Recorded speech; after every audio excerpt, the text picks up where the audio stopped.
आज हम लोग जीन पियाजे के संज्ञानात्मक विकास का सिद्धांत का अध्ययन करेंगे। जैसा कि जीन पियाजे ने बताया था कि बालक अपने स्कीम्स और स्कीमा के माध्यम से जानकारी प्राप्त करने का प्रयास करता है और उसमें सहयोग करता है एसिमुलेशन, एक्मोडेशन, इक्विलिब्रेशन।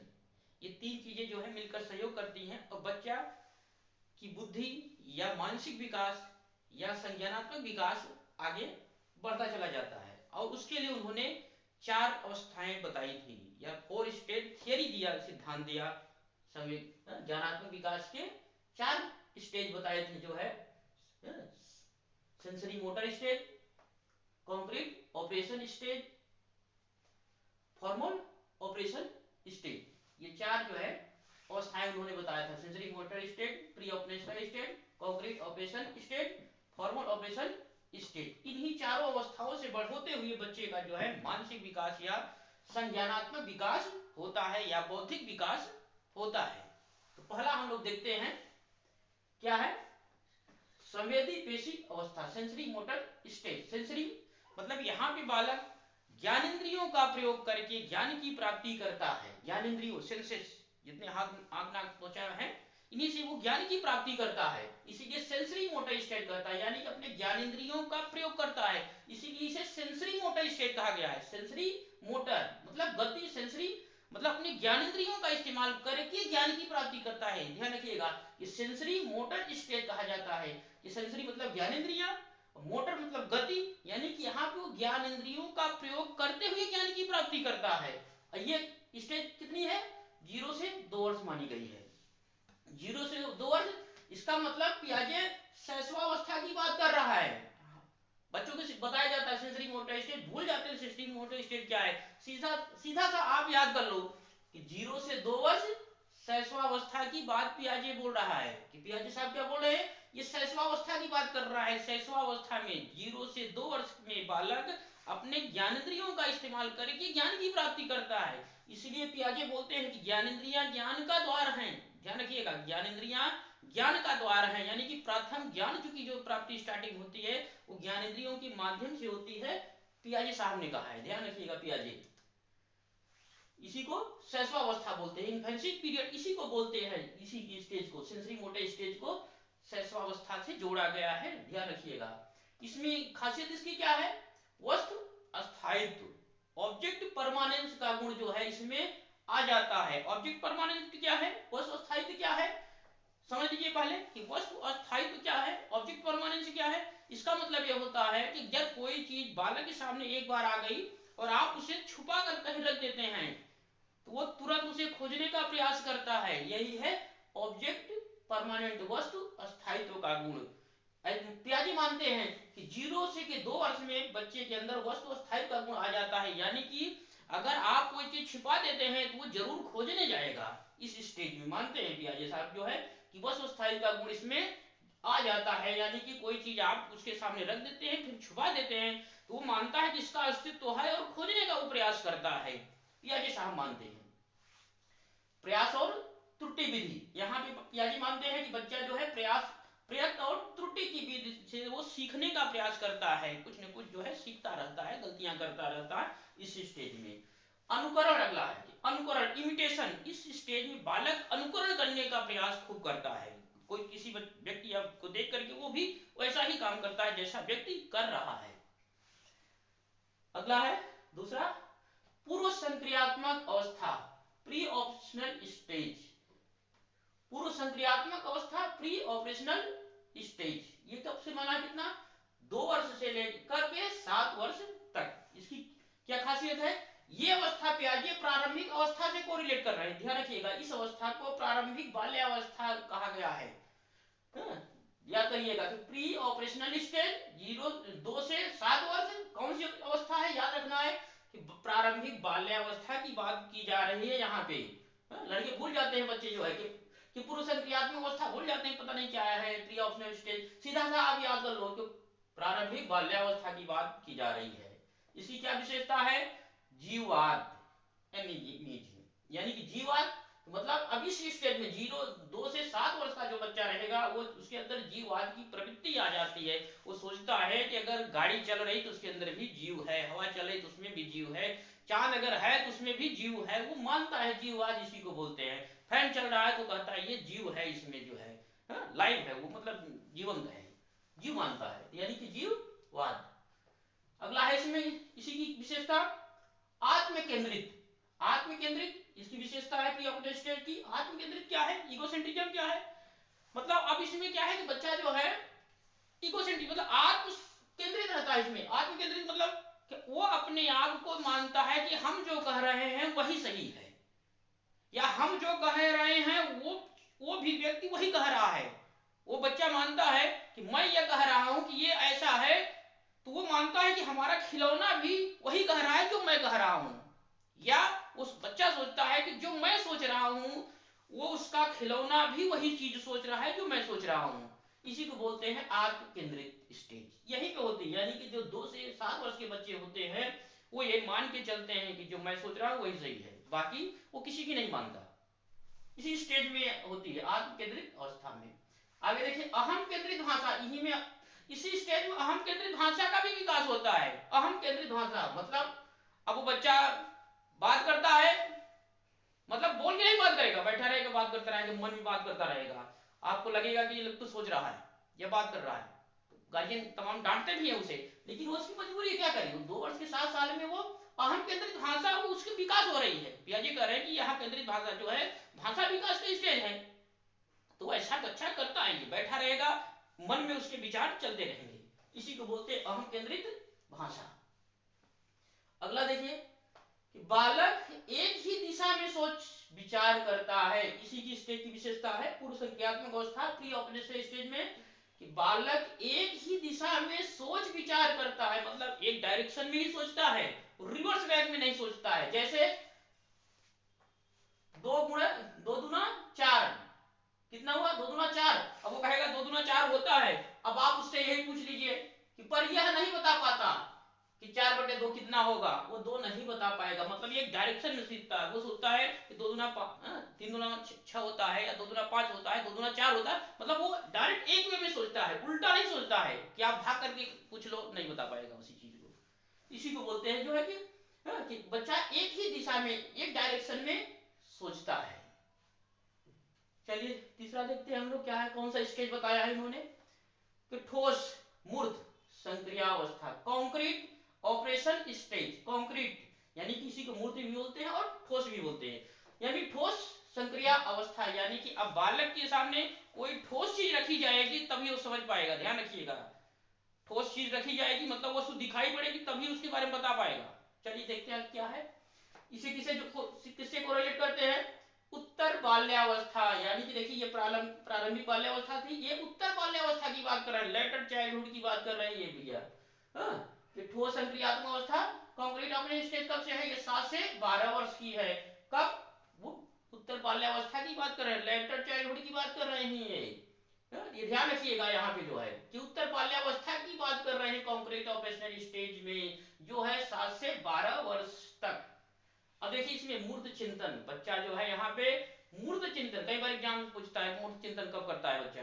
बच्चा मूर्त चिंतन यहीं पे करता है, इसी स्टेज में करता है। 7 से 12 वर्ष में मूर्त चिंतन करता है, कॉन्क्रीट जो है थिंकिंग करता है। इसी में देखिए कंजर्वेशन संरक्षण, यहाँ संरक्षण का भी मतलब यार जो है कोई एक चीज है दूसरे में, जैसे गिलास का हमने उदाहरण दिया था कि एक लीटर पानी जो है दोनों गिलास में डालते हैं। जो चौड़ी गिलास रहती है उसमें पानी कम दिखाई पड़ता है, जो पतली मोटी लंबी सी गिलास होती है उसमें जो है दिखाई पड़ता है। बच्चा कहता नहीं इसमें पानी ज्यादा है। ये संरक्षण का जो है विकास इसी में होता है। संबंध रिलेशन, बच्चा जो है संबंध रिलेशन ये कौन बता सकता है कि ये इससे जुड़ा है, ये इससे जुड़ा है। मतलब जानवर को जानवर से अलग कर देगा, इंसान करेगा, ये बच्चों को किससे अलग करेगा, वो अलग करना जान स्टार्ट कर देगा। जैसे हरा कोई चीज ग्रीन कुछ रखी है वो बता देगा जो है क्या कैसे है कि संबंध। क्लासिफिकेशन वर्गीकरण, यहाँ बच्चा अब वर्गीकरण भी करना सीख जाता है।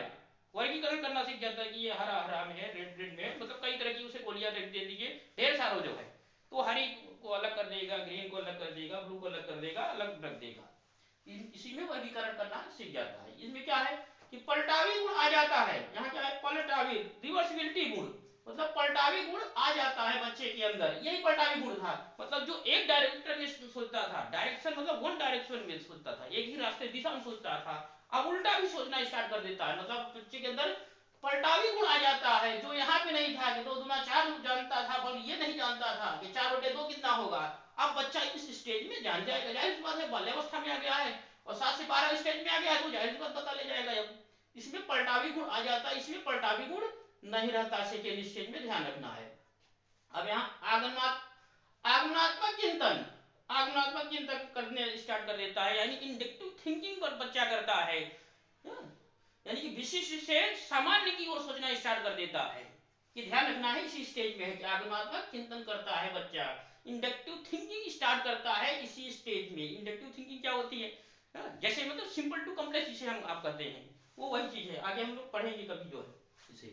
चलिए इसमें देखिए, शाब्दिक कथनों पर आधारित समस्याओं का समाधान नहीं कर पाता है बच्चा। इसी में जो है ठोस क्रियात्मक, ध्यान रखिएगा, शाब्दिक कथनों पर आधारित समस्याओं का समाधान नहीं कर पाता है बच्चा। इसका मतलब उसके सामने ठोस चीज रखेंगे, एग्जाम्पल रखेंगे, दिखा के रखेंगे, तभी वो चिंतन कर पाएगा, तभी समस्या का समाधान कर पाएगा, अन्यथा नहीं कर पाता है। जैसे देख लीजिए उदाहरण समझिए, शाब्दिक कथनों पर आधारित समस्याओं का समाधान नहीं कर पाता है, मतलब अगर आप बच्चे को के सामने जो है कहेंगे कि ये राम है, ये श्याम है, हरि है, ये मोहन है, अब आप इसमें बताइए कौन बड़ा है कौन छोटा है, तो वो देख करके बता देगा ये बड़ा है ये छोटा है।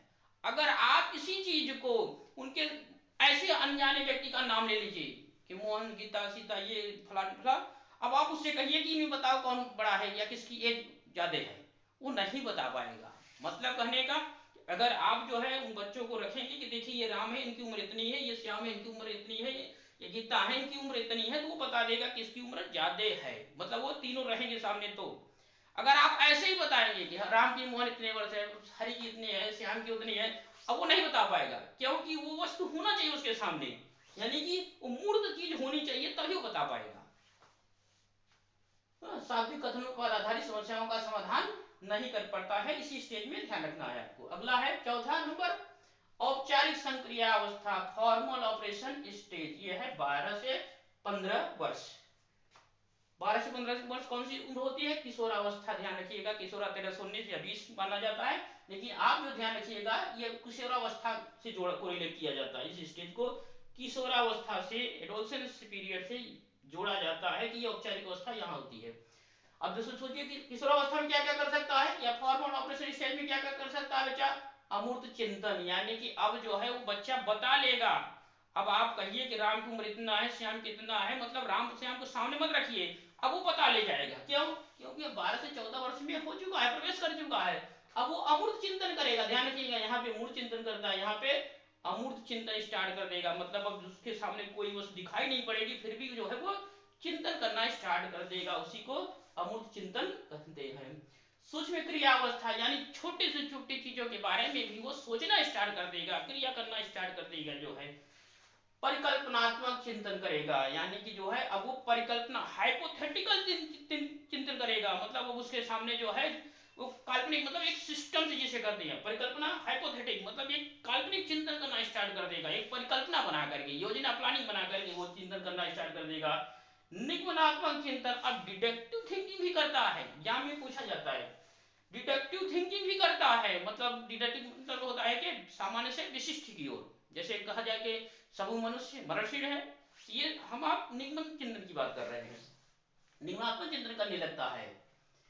इसमें देखिए परिपक्व नैतिक चिंतन की अवस्था, इसी को बोला जाता है कि परिपक्व, यानी कि जो उसका जो है नैतिकता होती है, अब वो परिपक्व हो जाती है, अपनी नैतिकता का मतलब नैतिक चिंतन जो है करता है। कैसे, मतलब सही ढंग से चिंतन करना स्टार्ट कर देता। अभी तक जो है उसका इधर चिंतन होता है, वो तो नॉर्मल, मतलब सही ढंग से नहीं कर सकते आप जो है, क्योंकि न तो बालक नैतिक होता है, न तो अनैतिक होता है इधर, लेकिन यहाँ पे एकदम नैतिकता, अपने ढंग से सोच समझ करके जो भी बात करता है, जो भी डिसीजन लेता है वो नैतिकता पर आधारित होता है।